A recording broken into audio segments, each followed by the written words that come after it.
IVM.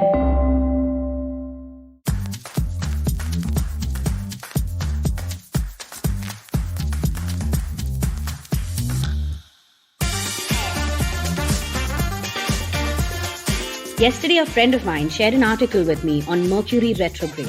You guys know this friend. Her name is Rachel Lopez, and she has a podcast on IVM called The Wordy Word Pecker. And I believe she is coming up with a new one as well. So definitely stay tuned for that launch. However, this article that she shared with me, it was brilliantly written. It was witty, it was funny, and so on the point.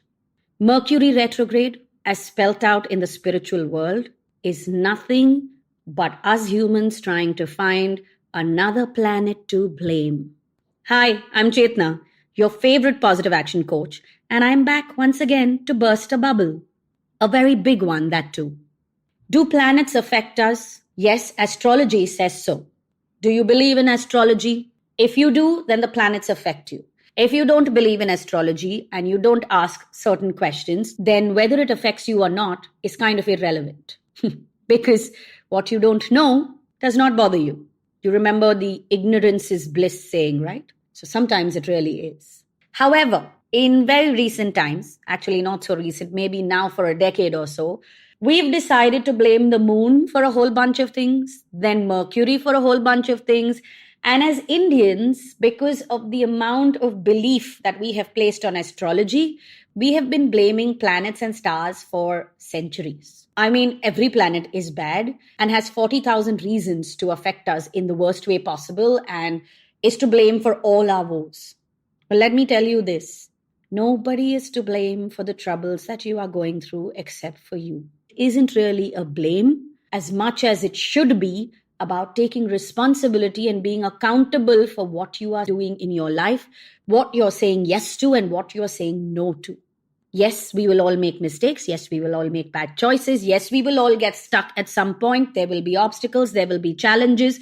That is exactly how it is meant to be. The illusion that life should be smooth sailing, the faulty desire that everything should flow seamlessly, that is what causes us to then latch on to unhealthy beliefs, myths, and illusions, anything that will conveniently take the blame and responsibility off our shoulders. The reason why I'm talking about Mercury retrograde today is because I want everybody to know this and even repeat after me. Spirituality is not devoid of logic. Spirituality is extremely logical. Yes, there is a lot of information that we don't have. And yes, spirituality will point to a higher power or an invisible force. However, you can logically also tie that to your own sense of self, your own belief systems, and you could be your own God, the one that you pray to and the one that you believe in. I don't mean this in an egotistical way. I don't mean this in an arrogant sort of way. But know that if spirituality says that we are a reflection of the universe and the universe itself resides within us, then know that the power of the universe resides within us. And everything that we wish to achieve, accomplish, live, do is all possible. The reason why, along with the ability to think spiritually, also have the ability to think rationally is because of the way the human experience has been set up. Duality is a part and parcel of this journey. And we would all do best if we stop fighting that. In fact, if you don't know how to do it, there is an episode on duality on this podcast at a time when it used to be called Positively Unlimited. And all you have to do is scroll down the list. So let me take Mercury retrograde as an example and show you how things can logically make sense. What is Mercury retrograde? Well, contrary to what people believe, it is not the planet moving in a reverse direction. Mercury retrograde is an optical illusion. It is an illusion that makes Mercury seem like it is moving in the opposite direction. The key word here being illusion. Now, what do the spiritual people say? that when Mercury is in retrograde, a lot of things will get blocked. A lot of your electronics will stop working, apparently. So if your TV conked off in this last week, blame it on Mercury. Okay. And if your phone conked off, or if it just started randomly ringing, or I don't know, your mixer grinder blew up and splattered tomato puree on the ceiling, blame it on Mercury, not on your cooking skills. Okay. But the spiritual world, or at least a large part of it, will tell you that all obstacles and challenges will come in your path during Mercury retrograde. Is this true? No, it is not true. Depending on what you are going through in your life, what goal you are chasing, what path you are on, if an obstacle and a challenge has to come because of certain choices you have made, or because that's just the actual story and the way the path is for you, it will come. But here's a way of at Mercury retrograde. Any obstacles and challenges that appear in your path during this period, well, it's actually an illusion or just a temporary stop. It seems like your path is blocked, but in actuality, something might be falling into place, and eventually you will be able to push through or move through, or the obstacle might also fade away on its own. Essentially, what this means is that if Mercury is in retrograde, you need to move slower, take a little more time in making your choices and decisions, and not start fretting when you are faced with a challenge. This is logically explaining Mercury retrograde as a metaphor for how you are dealing with life. If we start looking at planets and just using them as a metaphor to deal with our life better, instead of blaming their movement for all the bad things in our life, we would all be doing ourselves a very, very big favor. We would not be triggering anxiety and 1,000 other unnecessary emotions. Let me give you another example of spirituality and logic. Yesterday, during a chakra healing session, I was asked, does the moon affect us? Do you feel extremely low during full moon and extremely energetic during new moon, or vice versa? And is that normal? And there are a lot of observations to say that the moon affects us, but there is hardly any scientific research, which means there is data, but no analysis of that data. So does it affect us? Your guess is as good as mine. However, the moon affects the planet. It controls the tides. If it affects Earth, then somewhere I'm sure it affects me. Now, is this the truth? No, it is my truth. It is my belief. Does this have to be scientifically proven? Not for me, because I make sure that I don't use this truth to block my own path or to create any kind of overwhelming, overthinking situation.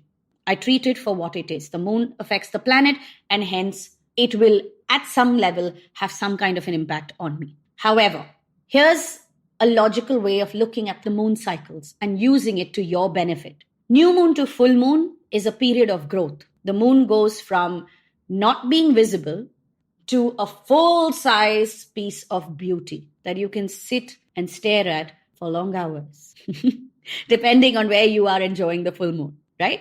If you use those 15 days to focus on growing or achieving a goal, so doing things that will aid growth, progress, forward movement, right? That's one way of moving forward.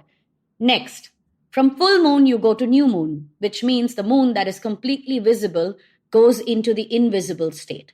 And if I use this as a metaphor for removing obstacles from my path, for releasing and letting go of things that don't really help me or make sense at this point of time, then those 15 days, I can use them to work through obstacles that have come up, to tweak the beliefs that are standing in my path and, limiting me, to work on myself to become exactly who I need to be to achieve that goal that I have latched onto. And if you follow the moon cycles, 15-day periods, over 2 or 3 months, you will see yourself progressing and maybe even achieving goals. Now, this is logically using a cue that nature has provided. Understand that a lot of spiritual beliefs about the moon and the planets come from a time when we didn't have a clock and when we didn't have any gadgets to understand what these planets were or how they affected us. The ancients looked up at the sky and used it as a guideline. They did not use it as a punching bag or a blame board. So stop doing that.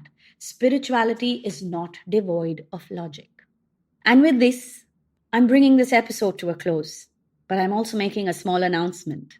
At this moment, I'm going to be pausing this podcast. I'm taking a little break from it. We've recorded about almost 300, I think. I'm not sure if we've reached the 300th episode yet, but we're very close to that.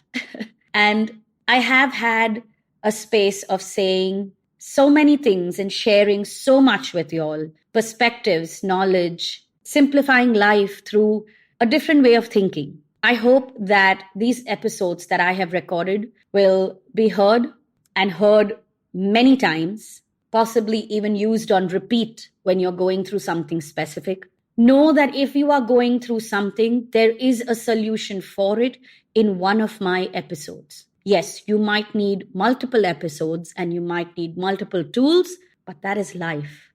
And I hope that you will listen and share these episodes and these tools with your friends and your loved ones. I'm not going too far. This is just a break. But until I figure out how I want to go forward with this podcast, I'm leaving you guys with tight hugs and episodes full of perspective.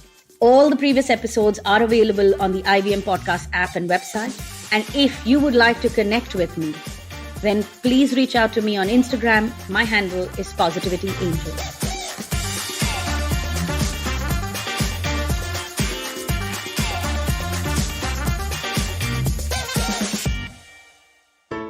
There's a quick survey to fill out on ivmpodcast.com/survey. It lets us know a little bit more about who's listening to us. And you know what? We're going to do a few prizes. So, we'll do a random drawing of maybe 10 people and we'll send you all some swag.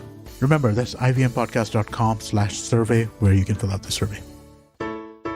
Hello. It's been another great week on the IVM Podcast Network. On Cyrus Says It's Cock and Bull, Cyrus, Nivedita, Tony, and Antrix discuss the new IVM merch, which you should definitely go check out on our website, ivmpodcast.com. You can click the shop tab, and that will take you to our partner, Grow91. There's a whole bunch of cool stuff there, which you should definitely check out. But besides the IVM merchandise, they also discuss thieves who perform puja before looting gold and cash worth rupees 34 lakhs in Kerala. Also, we would like to let you know about something we're very proud of. We've started this new podcast called the Vox Podcast in association with MMA India. It's about all things audio. Karthik Nagarajan, who also hosts the Filter Coffee podcast with us, talks to Anil Vishwanathan. He's the Senior Marketing Director at Mondelez India, and they discuss the innovative use of voice and audio. Speaking of Karthik Nagarajan, on the Filter Coffee podcast, Virali Modi tells Karthik what it's like being disabled in India. The Simplified Gang dive into the manure pile to explore how much our country spends on fertilizer. On All Things Policy, the Takshashila folk analyze the policy implications of the 5th National Family Health Survey report. And on Say No to Drama, Chetna asks us to realign the stories we've been telling ourselves. So as I mentioned earlier, we've got some exciting news for you. IVM Podcast has launched merchandise and our first line is out now. Head to the IVM Podcast website and click on the shop tab and check out the first collection of t-shirts. Do follow us on social media as well. We're IVM Podcast on Twitter, Facebook, Instagram, and LinkedIn. And remember, if you're enjoying this show or any of our other shows for that matter, please do tell a friend. Also, don't forget to rate us on any of the platforms you're listening to us on, whether it's Spotify, whether it's Apple, wherever you do that, that is really helpful for us. And do remember, you can also check a lot of our shows out on YouTube. If you go to ivmpodcast.com/YouTube, you get a list of all of our channels. We're also doing a small listener survey, so please do help us out with that. If you go to ivmpodcast.com/survey, it'll help us understand a little bit more about our listeners. And finally, we'd like to thank our sponsors this week, SBI Life Insurance, Jupiter, a digital banking app, and Capgemini. Get the future you want. Thank you so much. Without you guys, this wouldn't be possible.